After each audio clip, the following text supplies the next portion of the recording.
Test 1, 2, 1, 2. Action. Okay, who wants to start? Okay, we are in Space 87 with a series of burials that we want to try to decipher what is actually happening here. This right here is feature 1002 with skeleton 8410 still laying down into the pit. We're going to be focusing today on this space over here, this area over here, which is feature 1007. And the two skeletons in that feature are, you can point, are 8490, skeleton 8490. So it's like this, the skull and the body is going this way, and the feet, and the hands going down here. Okay. And the other one? And the other one is skeleton 8494, which is a skull on one side. It's separated from the body, and the body is on top of the other one, on the pelvic area. So the ribs and the pelvis here of the baby. You have to speak up. Yeah, sorry. Yeah. And the older individual here that is the most articulated that you can see is an individual that would be an adolescent. We haven't figured exactly how old it is. And the other one, 8494, is an infant. Again, something maybe 4 to 6 months. We'll define that when we look into the lab at the material. So what we're trying to do now is look at the two skeletons here and try to figure out which one was buried first, which one was buried second, and to account for the disturbance that we see in the crania of both of them. Can I add something? Mm-hmm. We have as many skeletons as it has been described, but in terms of the burial cuts, Yes. we are dealing with 3 burial cuts. 3 burial cuts. And the large one over there? This is the first, actually this burial cut was the first burial cut that was found. First and latest, yeah. Yeah, the first, as we came down the floor. And it was discovered in the floor above this one. Yeah, that would be floor 1, Floor one. Space 87. So this was from Space 87, floor 1. Burial cut 2, if you point that out, was also from the same floor. No, No? it wasn't. No, it was No, it one was from floor the down. Floor down. One It's floor down. Floor Yeah, 2, well- which is this floor that we are seeing now. Yeah. And when we actually saw the bones were going down, we figured out there was an earlier cut. So then removed one floor, and now we discovered this cut here, and it was coming like this. That's right. And then after that, we removed the child, which was about 10. 8423. Oh, the number. Yeah, and the age about 10, 9, 10. And we removed that one, and there was a isolated skull sitting over here. And then as we removed those two, we discovered this skull and the head of this humerus facing that way. And we decided that there's a earlier cut. And we covered those and then started removing, Lori started removing some of the floors, and she discovered this cut, extension of that. And we think that that was the earliest cut, was coming like this, and Mira pointed out that this should be the edge of the cut and coming like this. And then in that cut we found these 2 individuals. Right, so the second cut, this is the cut feature, what is the second cut? The second one This is one, 1005. 1005 was possibly not going all the way down to the bottom of this pit, but it was ended higher up at the level of this floor, right? It was actually just right on top of Right on the top. skull. So when we removed the other bones, we could slightly see the skull, but it was all leveled down. So that was one of our hypotheses why this skull was removed from the body. And when they opened it up, the skull was actually here higher up, and they just put it down to level the later cut. So, but yeah. Yeah, part of it is the skull is taken off of the vertebral column, and we're trying to figure out why that skull is off that way and also lower. And if in fact they were taking this cut for burying 8423 or even 8425, that skull really should have been up here at a higher level. They would have run into that. And so, I mean, that might account for why that one is in fact taken off. Everything else is completely articulated except for that skull. And if that skull really does go with that is a reasonable explanation as to why it is sitting over there. And then as they took it off and were leveling it off, they pushed it down and compacted it, which would then account for the really extreme crushing of that skull. Yeah. but we don't really have a reasonable explanation for the other baby skeleton, why the skull was disarticulated from the other postcranial bones. One of the possible theory at the moment, the baby was earlier than this one.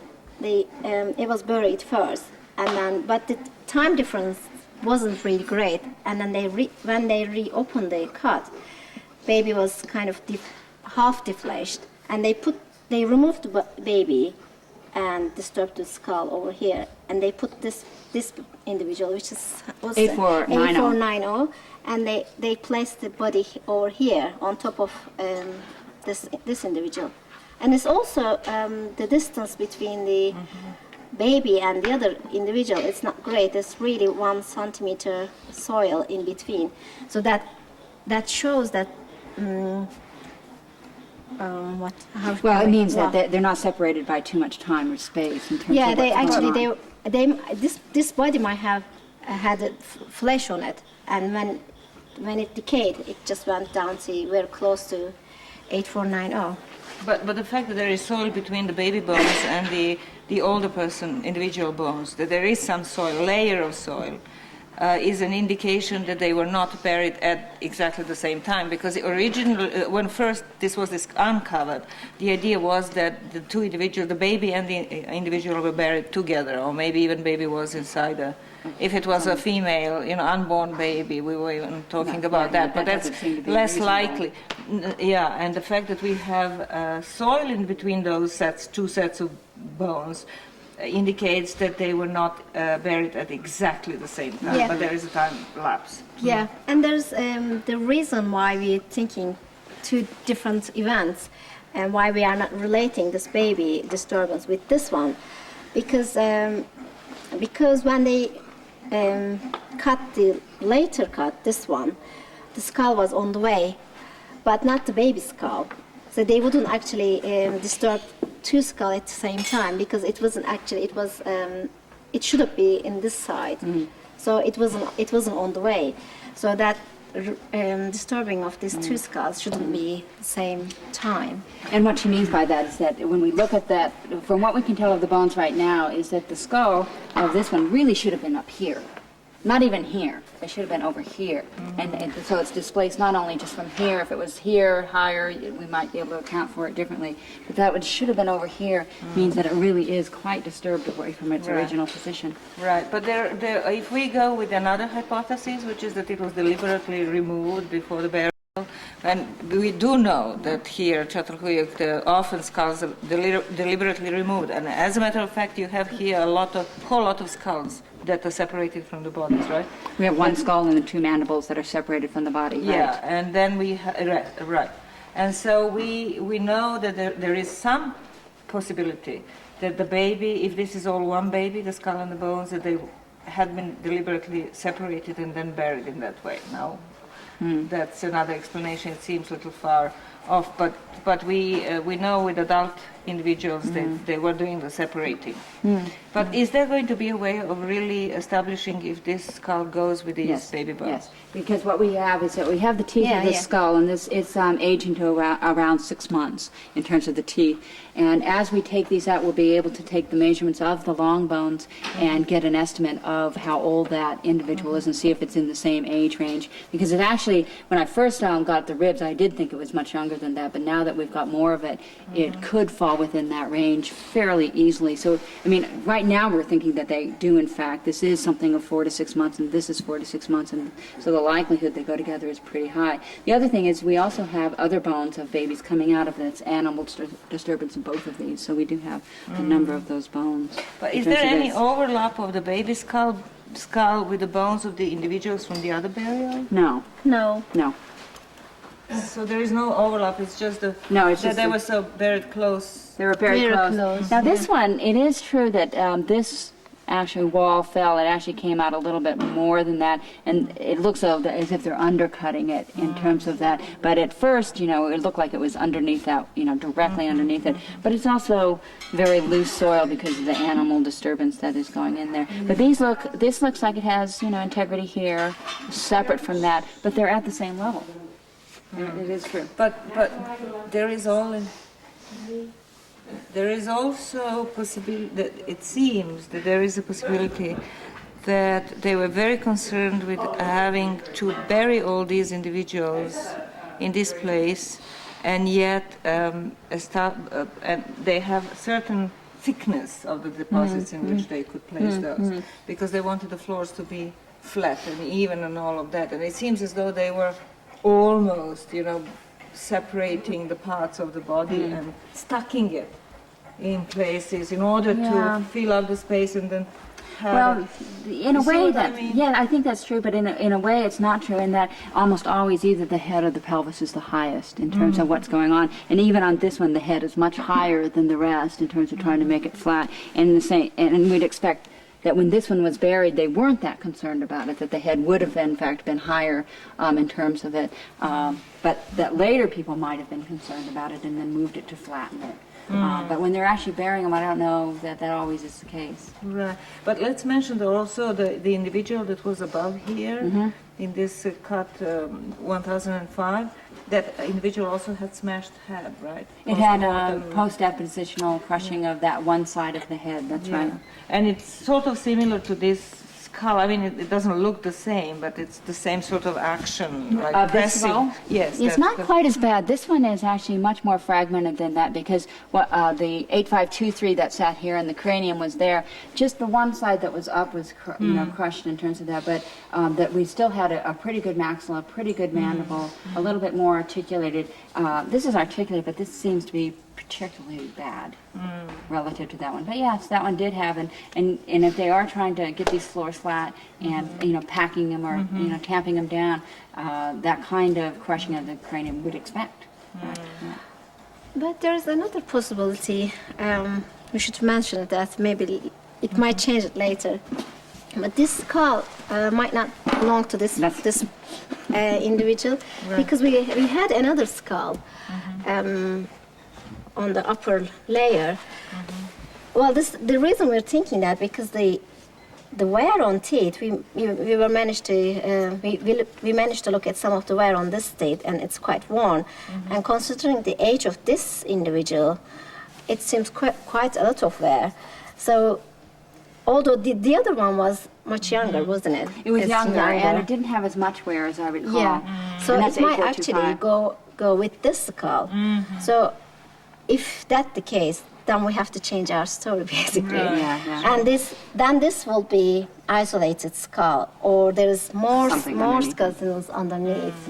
So that's another possibility. It is a possibility if 25 belongs to this one. Yeah. And again, it was placed right here, so that it's not that far from that. And it's considering the cervix coming upwards. Yeah, why not?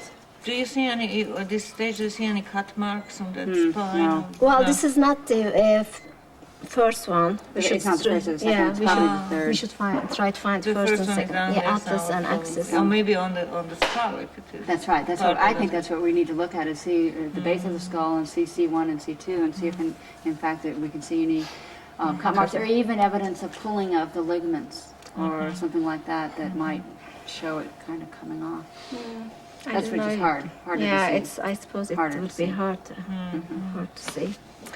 Well, and then additionally to complicate this complicated situation is that on top of all of this, on top of floor 1, we had disturbed human bones, and we had one mandible which was stuck in the wall over there, and we have a second one here, and then we did have this other skeleton coming here that was also partially disturbed, and its bones were scattered around.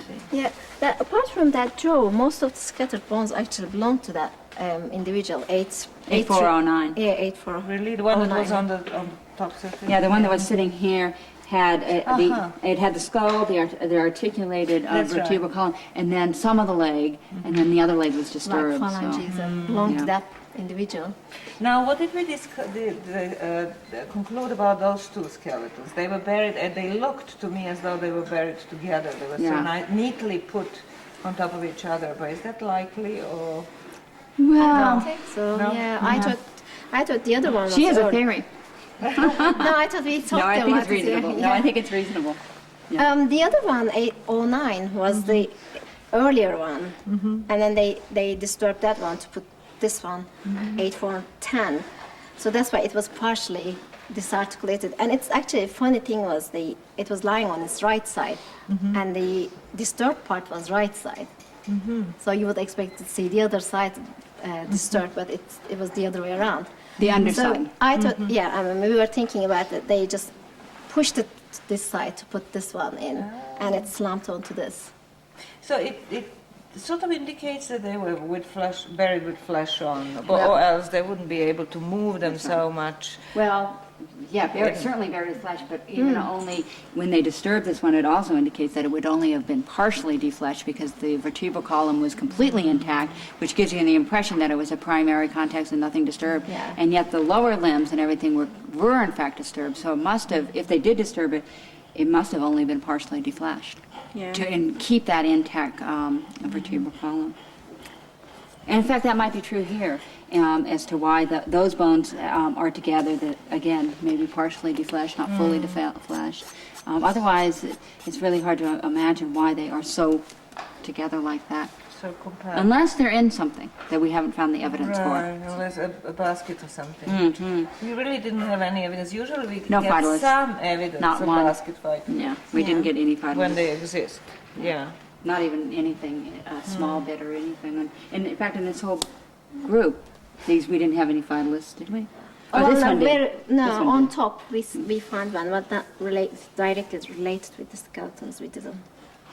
So then this all was happening in terms of maybe of one generation, if there was cutting so. Yeah, I was gonna into the previous burial, moving things around, putting bodies. It had to be, or they all had to Very be with some close. flesh on. Close in time. Yes, So it that- has to be within one generation, Well, I one would think. family, Yeah, I or would think. maybe the most between two generations. If it's going to have the flesh on it, it's going to have to be closer than, two generations is quite a long time to maintain flesh. No, but I mean, it might be like a grandfather. Oh, that yeah, did- but contemporaneous, So, okay, generations that way, yeah. Yeah, Okay. but it definitely close in time. There's not much time difference between. Okay, so what do we have? What else do we have to do here now? Well, Let's one of talk the about- things that we need to do is that we're going to start with is we're going to take 8494 and we're going to remove that and really see what's going on, see how articulated it is, see if all the bones are We'll see. articulated. We'll take this one first. And see if we can figure out where the cranium really should have been. If maybe what we're seeing in terms of the clavicle and scapula and ribs up on that thing, maybe that entire thing had been moved, then that might tell us again where that cranium was and as to whether it was higher or not. But that's what we're going to start doing is taking 8494 out, look at it, take it to the lab, clean it up, age it, see if it's the same individual. And then proceed on from that. In the same sense, we'll do that with that crushed cranium right there. See if it belongs to this, or the one we removed belongs to that. That should help us figure out what's going on. And we could probably do that by looking at the teeth and other elements. I think we should be able to do that. Yeah, I think so too. Okay. That's else? yeah, that's it. Thank you. That's the conclusion. This is happening all on June 29, 2002. The simple burial. A simple burial in the smallest possible space. I'm never leaving Space 87. Okay, hooray! We can take it out now. Okay, I think that's what we can do. So you work on the postcranial.